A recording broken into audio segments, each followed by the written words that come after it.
Vous êtes sur Radio S'enchaîne.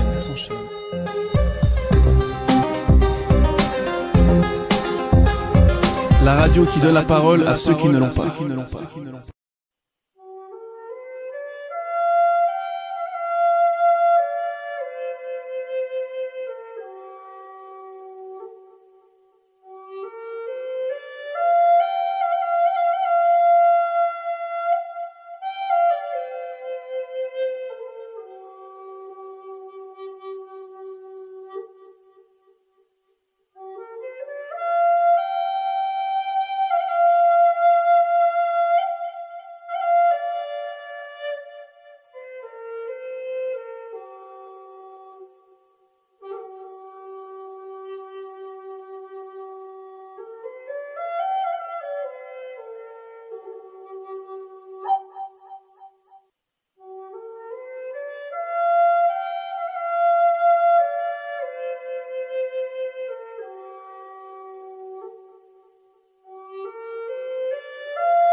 Have submitted UN interventions to free Leonard Peltier. He's an innocent man who's been incarcerated unlawfully because of FBI misconduct for the last 47 years. Depuis les années 70, notre peuple a soumis des interventions aux Nations Unies pour demander la libération de Léonard Peltier. C'est un homme innocent qui a été incarcéré de manière illégale en raison des méfaits du FBI qui dure maintenant depuis 47 ans. Leonard's co-defendants were acquitted on the basis of self-defense when it was proved their camp was attacked by the FBI. Les autres accusés ont été acquittés parce que sur la base de l'autodéfense, ils se défendaient. Cela a été prouvé lorsque on a constaté que le camp a été attaqué par le FBI. How can lies, racism, and FBI misconduct continue in the United States for so long? Comment le mensonge, le racisme et les méfaits du FBI peuvent-ils se poursuivre aussi longtemps aux États-Unis? Bonjour, messieurs, mesdames, je suis Eliezer Jiménez Julio, Radio S'enchaîne. Aujourd'hui, nous sommes à la Place Nation ici à Genève, en Suisse, pour parler d'un prisonnier natif des États-Unis qu'il y a plus de 40 ans qui était en prison aux États-Unis, Léonard Peltier. On va parler avec Jean Durand, aussi de deux femmes qui sont venues des États-Unis pour parler de la situation de santé, de l'emprisonnement que fait le gouvernement des États-Unis il y a plus de 40 ans en les États-Unis. Nous sommes ici à la Place Nation à Genève, Suisse. Bienvenue à Radio S'enchaîne. Bonjour à toutes et à tous, je suis Guillaume Durand, je participe à l'organisation Break Free Suisse. On accueille aujourd'hui la délégation Libérons Léonard Peltier, Rise Up for Peltier, délégation de 3 femmes incroyables, inspirantes, qui viennent d'Amérique du Nord, de l'île de la Tortue, comme les autochtones appellent l'Amérique du Nord, qui viennent exiger la libération du prisonnier politique Léonard Peltier. Léonard Peltier est en prison depuis plus de 46 ans aux États-Unis et en fait il est là-bas pour un crime qu'il n'a pas commis. Les Nations Unies que vous voyez derrière, le comité des droits de l'homme contre la détention arbitraire a pris position cet été expliquant que c'était un cas emblématique de détention arbitraire. Il n'y a pas que le comité des Nations Unies, il y a aussi le Parti démocrate. Le Parti démocrate vient de voter, le Conseil national du Parti démocrate vient de voter à l'unanimité l'exigence de libérer Peltier. Donc tout le monde demande à ce que le président Biden se saisisse de ce cas et libère Peltier, lui accorde la clémence. Nous avons ici avec nous Jean Roach. Jean Roach, elle est vice-présidente du Comité international de défense de Léonard Peltier. Jean Roche, c'est une survivante de la fusillade qui a donné lieu à l'arrestation de Léonard. Il y a aussi avec nous Lona Knight. Lona Knight, c'est une survivante des pensionnats. Vous savez que les peuples autochtones d'Amérique du Nord ont subi, leurs enfants ont subi un système de capture qui visait comme disaient les Blancs des États-Unis et du Canada, pour sauver l'homme, tuer l'Indien, c'est-à-dire acculturer les peuples autochtones. Des centaines de milliers, on estime à des centaines de milliers les enfants autochtones, environ 150 000 enfants autochtones ont été déportés dans des institutions appelées des pensionnats, dans lesquels ils ont subi des actes graves de torture, de maltraitance. Beaucoup sont morts sur place. Et donc Lona Knight, elle fait partie de ces enfants. Elle est survivante parmi ces enfants. C'est aussi une membre historique de l'American Indian Movement. Enfin, Carol Gokee. Carol Gokee, elle est la fondatrice de Rise Up for Peltier. Et ces trois femmes extrêmement fortes viennent ici porter une parole qui est une parole de justice et de clémence pour Léonard Peltier. Rebonjour à toutes et à tous. Alors je suis ici avec deux personnes, des membres de la délégation exigeant la libération de Léonard Peltier.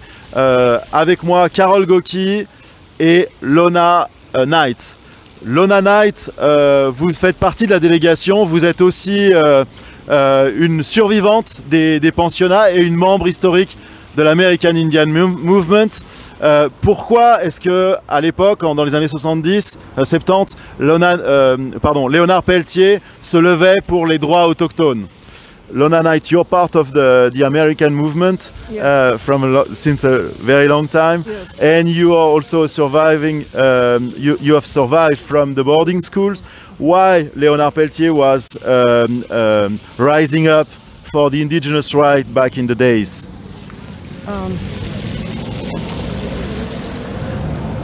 There were several of us. We first the first thing we took is Alcatraz, and then we were a part of the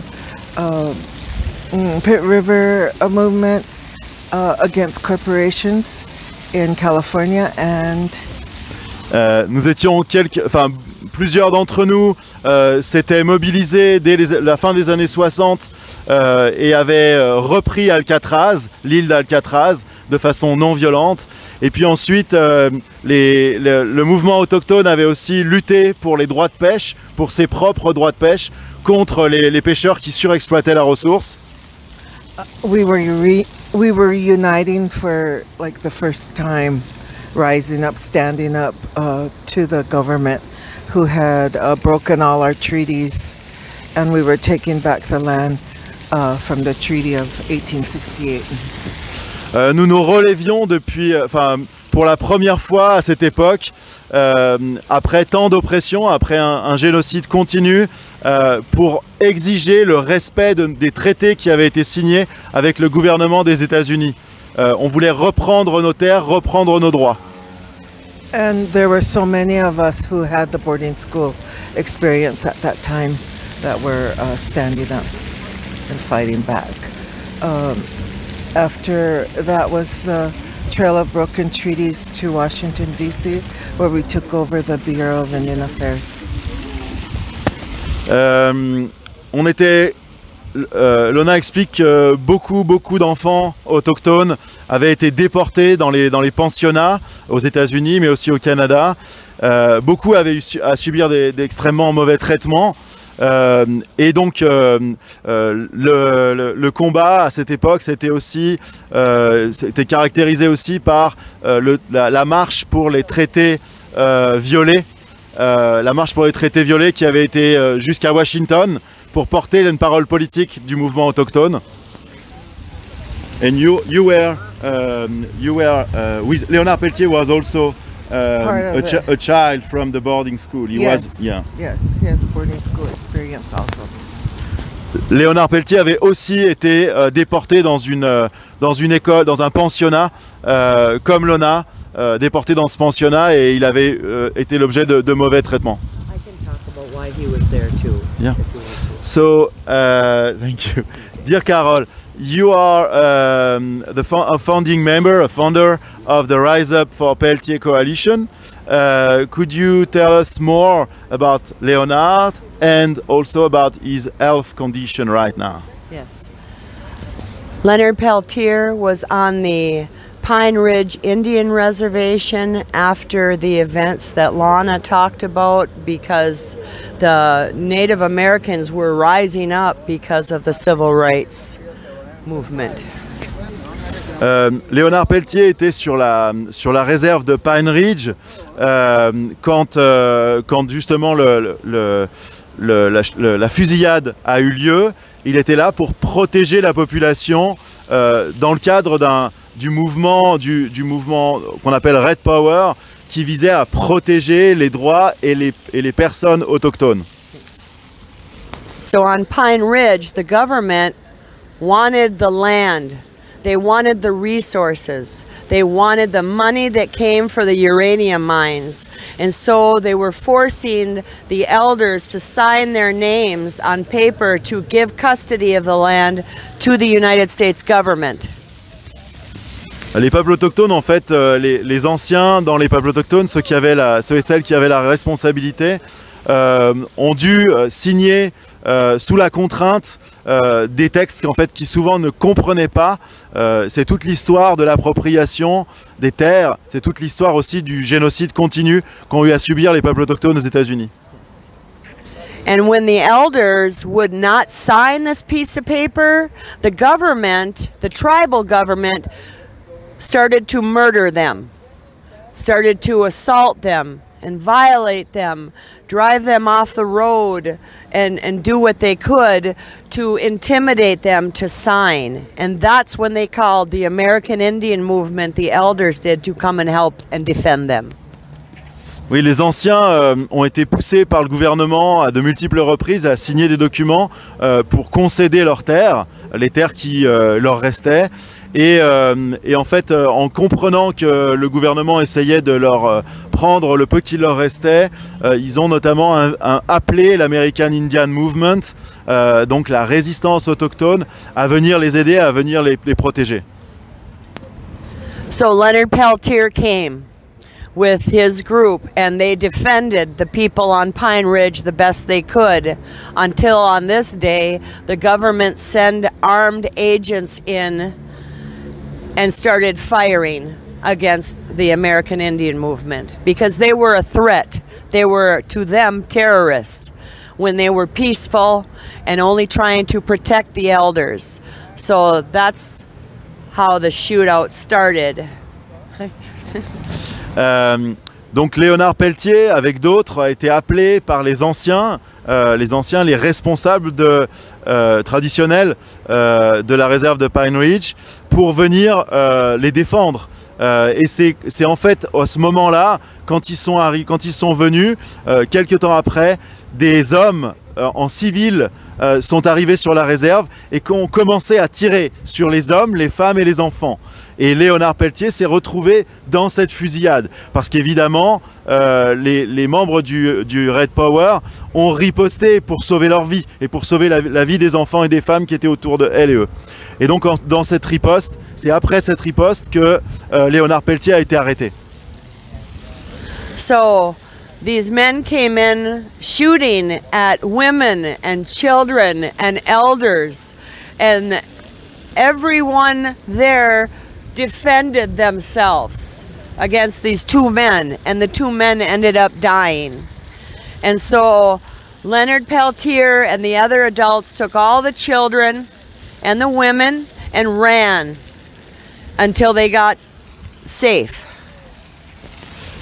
Donc dans la fusillade, pour bien le préciser, les deux personnes qui en fait se sont révélées être des agents du FBI en civil, qui n'avaient pas décliné leur identité, qui ont commencé à tirer, ont été pris sous le feu aussi de ceux et celles qui résistaient pour leur vie, et ces deux personnes sont mortes.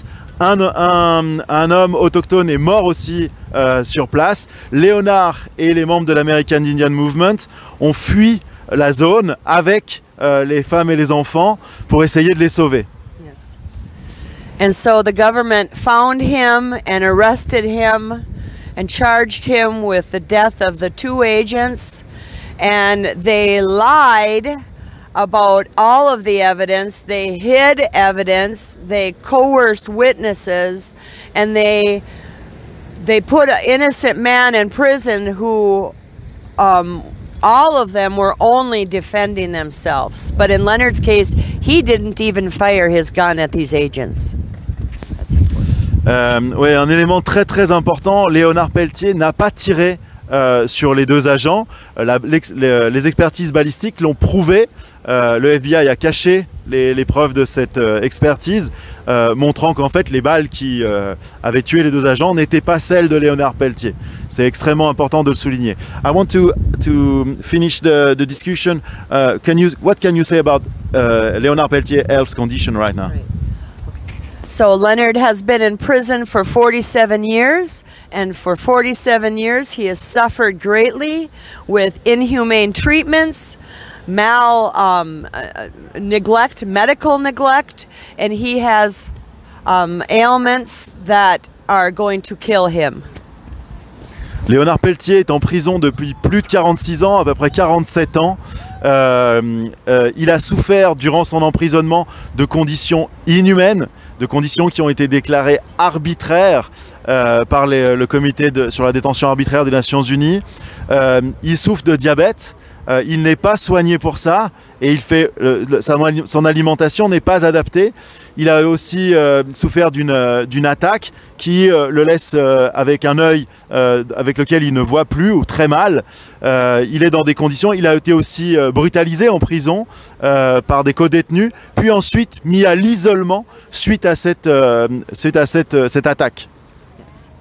So in January of this year, he got COVID and has not received specialized treatment because he has a heart condition, kidney disease, he has diabetes and aortic aneurysm, and he needs medical attention immediately before he dies in there by incarceration. Donc Léonard Pelletier est dans un état physique extrêmement grave. Il est en fait très proche de la mort, là où dans la prison dans laquelle il se trouve. Il a eu le Covid et il n'a pas reçu de traitement spécial pour les nombreux problèmes de santé dont il souffre. Et là, en fait, il est très proche de finir sa vie en prison. We're gonna end up? That's it, yes. Yeah. Thank you. Merci. Merci beaucoup. Vous êtes sur Radio S'enchaîne.